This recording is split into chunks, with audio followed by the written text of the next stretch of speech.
कहां से प्रकटी है? माया? नहीं नहीं, एकादशी है कौन? क्यों इसकी इतनी प्रधानता है? क्यों इसकी पुण्यता है? ऐसा क्या है एकादशी में जो इसकी पुण्यता मानी जाए? कौन है ये जो भगवान नारायण तक एकादशी का व्रत करते हैं? सुभद्रा जी को भगवान जगन्नाथ ने, जगदीश ने एकादशी का व्रत कराया था। बद्रीनारायण भगवान को माता लक्ष्मी ने एकादशी का व्रत कराया था। क्यों? चंद्रायण एकादशी व्रत की माता। एकादशी है कौन? तो कहा जिसको व्रत करने पर भगवान नारायण भी जिसका व्रत करते हो, भगवान माता लक्ष्मी जिसका व्रत करती हो, वो एकादशी है कौन? तो शास्त्र वर्णन करता है महाराज, स्कंद पुराण का सुंदर चातुर्मास्य खंड के अंतर्गत वर्णन आया है महाराज। एक बार भगवान विष्णु आनंद में विराजमान थे, पद्मावती और माता लक्ष्मी दोनों उनके पास में विराजी हुई थी महाराज, दोनों बैठी। भगवान लक्ष्मी और पद्मावती दोनों बैठी, एक सिर के पास, एक चरण के पास। कुछ समय बाद वहीं पर ब्रह्मदेव का आगमन हुआ और ब्रह्मा जी आगमन पाकर भगवान नारायण पद्मावती से लगकर उठे और उठकर लक्ष्मी की ओर झुके। झुकने पर इन तीनों के समागम से भगवान नारायण के हृदय चित्त से एक कन्या प्रकट हो गई। उस कन्या का नाम एका था। क्या नाम था? एका। अब 10 उसके गुण इतने प्रबल थे, वो 10 गुण उसके बड़े प्रबल थे कि वो एका जिसको निहारती थी उसको संपदावान बना देती थी, जिसको देख लेती थी उसके जीवन में वो आनंद की अनुभूतियां करा देती थी। एका जिस मार्ग से जाती थी उस मार्ग के द्वार खोल देती थी। एका का पुण्य इतना पुण्य प्रखर। पद्मावती और लक्ष्मी ने कहा महाराज ये बेटी आपके द्वारा निर्मित हुई है, इसका कन्यादान करना चाहिए। हमारे यहाँ हिंदू धर्म में रीति है, जिस दिन कन्यादान करा जाता है उस दिन व्रत रखा जाता है। अब आजकल रखते कि नहीं रखते हो मालूम नहीं, और कन्यादान करते समय व्रत रखा जाता है। व्रत रखना, एका का कन्यादान करना है। भगवान बोले कन्यादान करें, किसको दें? एका किसको दी जाए? एका प्रदान किसको करी जाए? पुण्यता किसको दी जाए? भगवान नारायण ने उसी समय लक्ष्मी और पद्मा से पूछा, तुम बताओ। पद्मा लक्ष्मी दोनों एका से पूछी, एका बताओ इसका पुण्य, हम आपका हस्त कमल आपको प्रदान किसको करें, हम किसको दें? एका कहती है पिताजी, भगवान से कहती है नाथ कृपा करिएगा मेरे को, अगर प्रदान करना चाहती हो, अगर मुझे देना चाहते हो तो एक काम करो, एक काम करो। यदि आप देना चाहते हो तो भगवान एक काम, माता ने कहा कि पिताजी अगर कुछ देना चाहते हो तो ऐसी कृपा करो, संसार के मनुष्य अगर मृत्यु लोक में आकर के अंदर 2 एकादशी का भी पुण्य भाग अगर ग्रहण करते हैं तो ये एका उनकी होती है और वैकुंठ का राह खोल देती है। इनके जाने से पहले अगर मैं प्रवेश करती हुई जाऊंगी और इनके मार्ग को सुलभ बनाती हुई जाऊंगी। वो एका 10 गुण के कारण एकादशी। सबसे पहला नियम एकादशी व्रत का, सबसे पहला नियम है कि आप जिस दिन व्रत करो उसके एक दिन पहले भक्ति का संचार इस हृदय में करो। भक्ति का संचार इस हृदय में कर लीजिए। जिस दिन आप व्रत करो, जैसे एकादशी का व्रत कर रहे हो तो दशमी के दिन शाम का समय जब आवे, रात्रि जब होने लगे, शाम का समय आवे और रात्रि का आप जब भोजन ग्रहण करो तो उस भोजन में कोई ऐसा पदार्थ ग्रहण मत करिए जिस पदार्थ के कारण आपकी एकादशी बिगड़ जाए।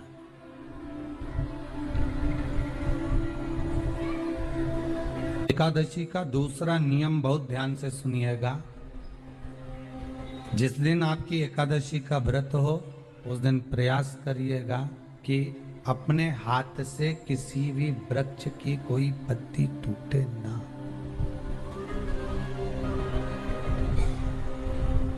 अपने हाथ से किसी भी वृक्ष की, पौधे की, किसी भी वृक्ष की पत्ती अपने हाथ से ना टूटे।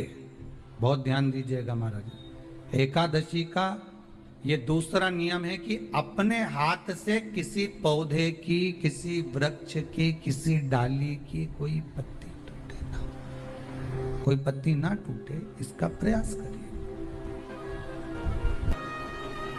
यहां पर तीसरे नंबर का जो, चौथे नंबर का जो उपाय बताया है, उपवास करने का जो नियम बताया, उसमें वर्णन किया। एकादशी के दिन अगर आपका व्रत है तो आप भूलवश भी डब्बे में रखी हुई रोटी गाय को ना देते हुए कुछ थोड़ा सा फल, फलहार, कोई केला, कोई सेब, जो आप खाते हो, अंगूर, पपीता, जो आप ग्रहण कर रहे हो, उसका थोड़ा सा भाग आप गाय को प्रदान करो। आप गाय को दीजिए।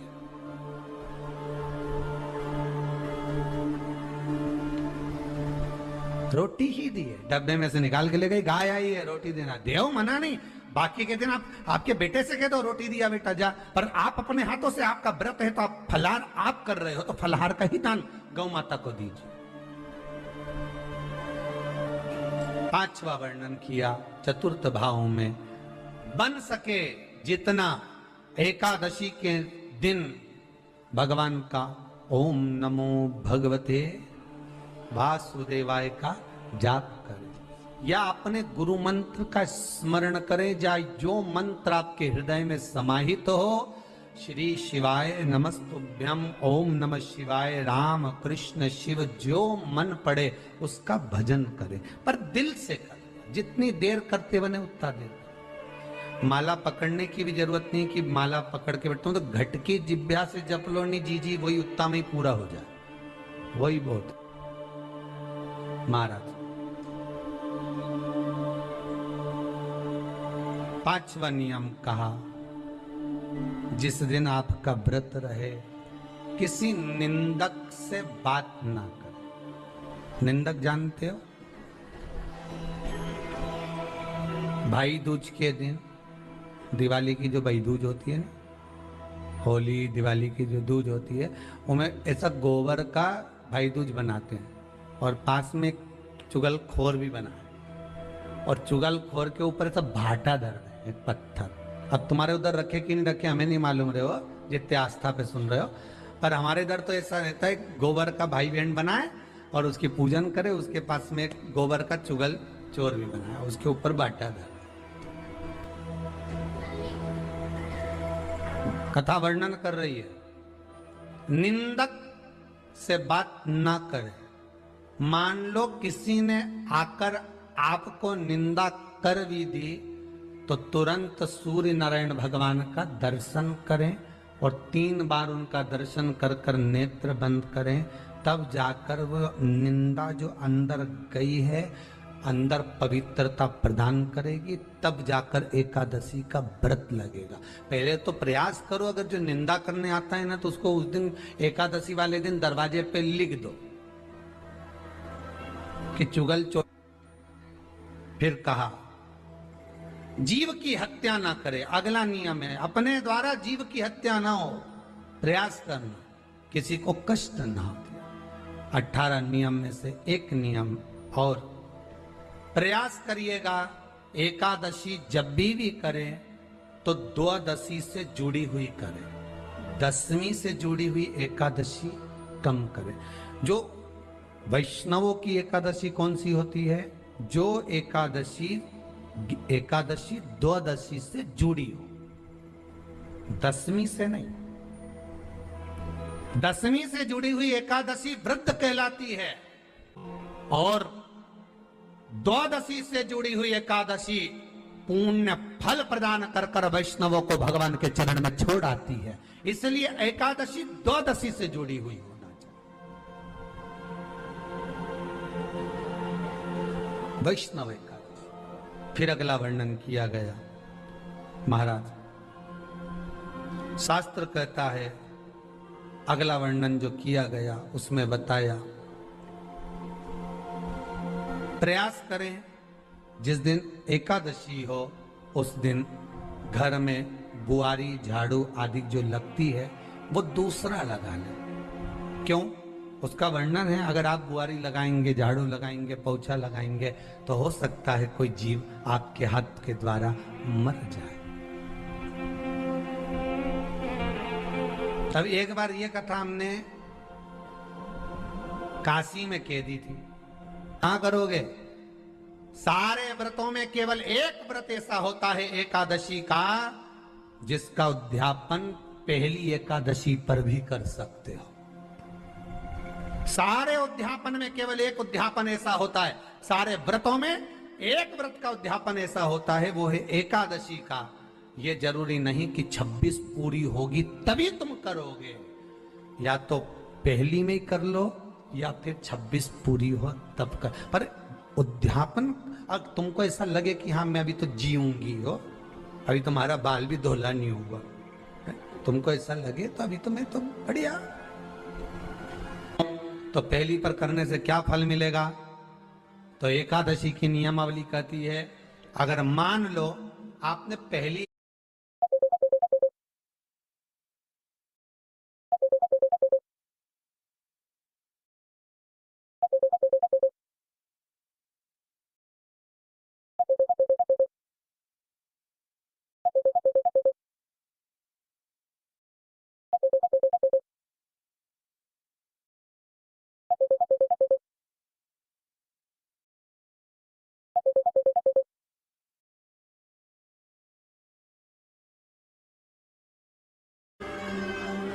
एकादशी का उद्यापन बड़े महीने में माघ शुक्ल एकादशी के दिन, माघ का महीना हो, शुक्ल पक्ष की जम के बोलिए एकादशी हो, प्रयास करना कि आप उद्यापन करें, भले 5, 10, 11, 12 जितनी एकादशी हो जाए, 26 हो जाए तो ज्यादा अच्छी है, नहीं तो आप करें तो माघ महीने की शुक्ल पक्ष की एकादशी के दिन आप उद्यापन करें।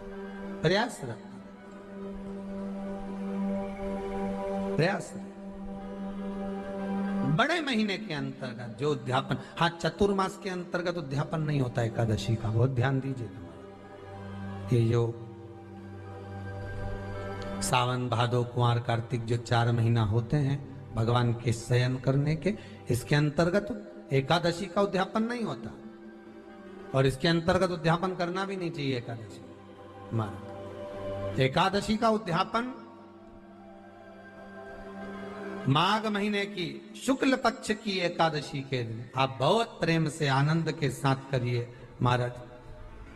परंतु एकादशी के उद्यापन में सबसे ज्यादा अगर कुछ जरूरी होता है तो 24 तरह का नैवेद्य जरूरी होता है। कितने तरह का? 24 तरह का नैवेद्य। अब आप कहोगे गुरुजी उद्यापन हम कर रहे हैं एकादशी का, तो उसमें तो फलहार का हमें नैवेद्य बनाना चाहिए। तो फिर ये पुराण के अंतर्गत स्कंद पुराण में ये चीज लिखी है कि एकादशी का जब उद्यापन करते हैं तो 24 तरह का नैवेद्य बनाकर सिद्ध करते हैं। 24 तरह का नैवेद्य जान रख लेना, हलवा बना लो, खीर बना लो, पूड़ी बना लो, सब्जी बना लो, पकोड़ा बना लो, भजिया बना लो, ऐसे 24 तरह का नैवेद्य अलग अलग चाहिए। पर लोग क्या करते हैं, खोपरा पाक बनवा लेते हैं 1-2 किलो और 24 जगह रख देते हैं। स्वीकृत नहीं है। 24 तरह का नैवेद्य रखा जाता है। महाराज एकादशी के दिन भगवान का पूजन का पूरी तैयारी कर कर मंडल आदि बनवाकर विद्वान ब्राह्मण को बुलाकर कर्मकांडी ब्राह्मण को बुलाकर जो भगवत सेवा में एकादशी का उद्यापन कराए, उन ब्राह्मण के चरणों को नमन कर कर, प्रणाम कर कर एकादशी का पूजन करवाइए और उस मंडल की पूजन कराकर हवन द्वादशी को कराइए। एकादशी को हवन नहीं, एकादशी के उद्यापन का जो हवन होता है वो द्वादशी।